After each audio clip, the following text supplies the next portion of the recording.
To my channel Afroza dot সম্রাট kitchen. আজকে আমি বানাবো আন্ডা মশলা। তার জন্য প্রথমে হাঁড়িতে পানি দিয়ে নিচ্ছি। এখানে আমি 6টা ডিম সেদ্ধ করতে দেব।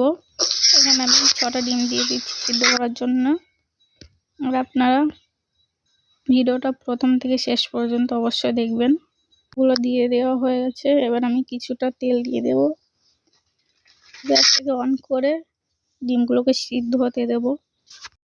এদিকে আমি 3টে পেঁয়াজ, 1টা রসুন আর 3টে কাঁচা লঙ্কা পুড়িয়ে নেব ভালো করে মশলার জন্য।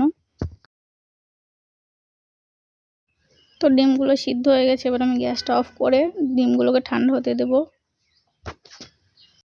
এদিকে আমার পেঁয়াজ, রসুন আর কাঁচা লঙ্কা পোড়ানো হয়ে গেছে। এবার আমি গ্যাসটাকে অফ করে এটাকে নামিয়ে নেব।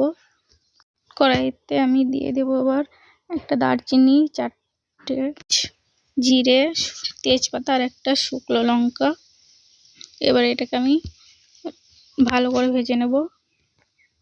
ভাজা হয়ে গেছে। এবার আমি মিক্সারে ঢেলে নিচ্ছি। আর এখানে আগে থেকে পুড়িয়ে রাখা পেঁয়াজ, রসুন, কাঁচা লঙ্কা দিয়ে দিচ্ছি আর দেব সামান্য একটু পানি। এবার এটাকে আমি মিক্সার করে নেব। এখানে আমি কিছুটা আদা কুচি দিয়ে দিচ্ছি।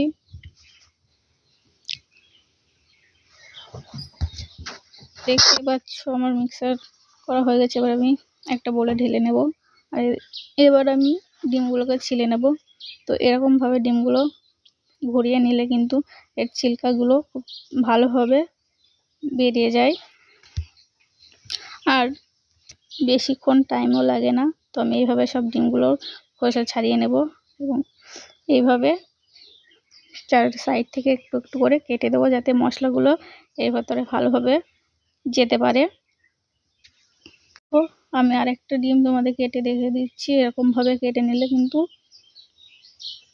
ডিমের ভিতরে মশলাগুলো খুব ভালোভাবে যাবে।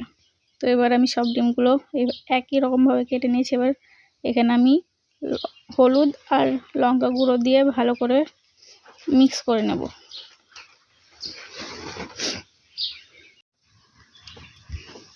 তো এবার আমি কড়াইতে পরিমাণ মতো তেল দিয়ে দিচ্ছি ডিমগুলো ভাজার জন্য। আর এখানে তেলটা কিন্তু একটু বেশি ইউজ করতে হবে। তো দেখো আমাদের তেল গরম হয়ে এসছে। এবার আমি ডিমগুলো তেলে দিয়ে দিচ্ছি ভাজার জন্য।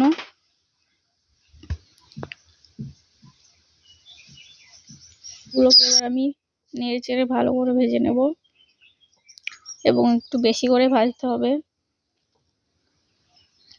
আর যেহেতু আজকে আমি প্রথম ভিডিও বানাচ্ছি তো কথা বলতে একটু অসুবিধা হবে, তো তোমরা একটু ম্যানেজ করে নিও। দেখো আমার ডিমগুলো ভাজা হয়ে গেছে, তুলে নিচ্ছি। এবার এখানে আমি ওই তেলের ওপরে জিরে দিয়ে দিচ্ছি আর দিচ্ছি হিং। এবারে বানিয়ে রাখা মশলাটা দিয়ে দিচ্ছি আমি আর দেব এখানে আমি নিয়েছি লঙ্কা গুঁড়ো, হলুদ গুঁড়ো, এগ মশলা, লবণ আর নিয়েছি কিন্তু আমি কান্দা মশলা। তো আমরা যেহেতু বাইরে থাকি মহারাষ্ট্রে, তো এখানে কান্দা মশলা পাওয়া যায়, বাড়িতে কিন্তু এটা পাওয়া যায় না। আর দিয়ে দিচ্ছি তরি লাল মশলা, যেটাকে বাড়িতে কাশ্মীরি রেড চিলি পাউডার বলে। আর এখানে দিয়ে দিচ্ছি কালা মশলা। এবার আমি মশলাটাকে ভালো করে কষিয়ে নেব।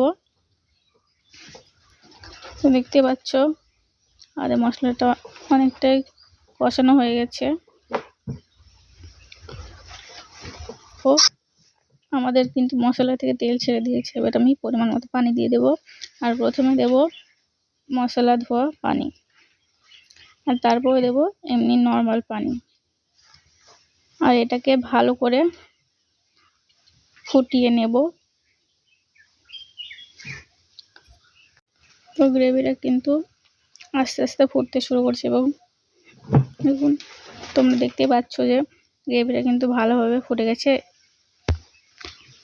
এর ভিতরে আমি এবার ভেজে রাখা ডিমগুলো দিয়ে দেব। আর এই অবস্থাতে কিন্তু গ্যাসের ফ্লেমটা মিডিয়াম টু লো করতে হবে। বেশি জোরে দিলে কিন্তু গ্রেভিটা পুড়ে যেতে পারে। তো এবার আমি এটাকে 5 থেকে 10 মিনিট মিডিয়াম ফ্লেমে রান্না করে নেব। তো দেখতে পাচ্ছ, তো আমরা যেহেতু মহারাষ্ট্রে থাকি সেই জন্য কিন্তু আমি মহারাষ্ট্র স্টাইলেই তোমাদেরকে বানিয়ে দেখালাম, যেখানে আন্ডা কারি কীভাবে বানাই। তো দেখতে পাচ্ছ আমার রান্নাটা কিন্তু প্রায় হয়ে এসছে। আর আমি আজকে যে মশলাটা করে দেখালাম সেটাকে কিন্তু এখানে কালা মশলা বলে। তো দেখো এখানে আমি একটু লবণ দিয়ে দিচ্ছি, কারণ লবণটা একটু কম হয়ে গেছিলো।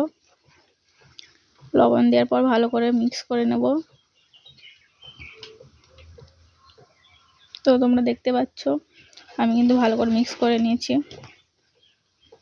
এবার এটাকে আরও কিছুক্ষণ জাল করে নেব। তো আমাদের আন্ডা কারি রেডি। এবার আমি সার্ভ করে নেব।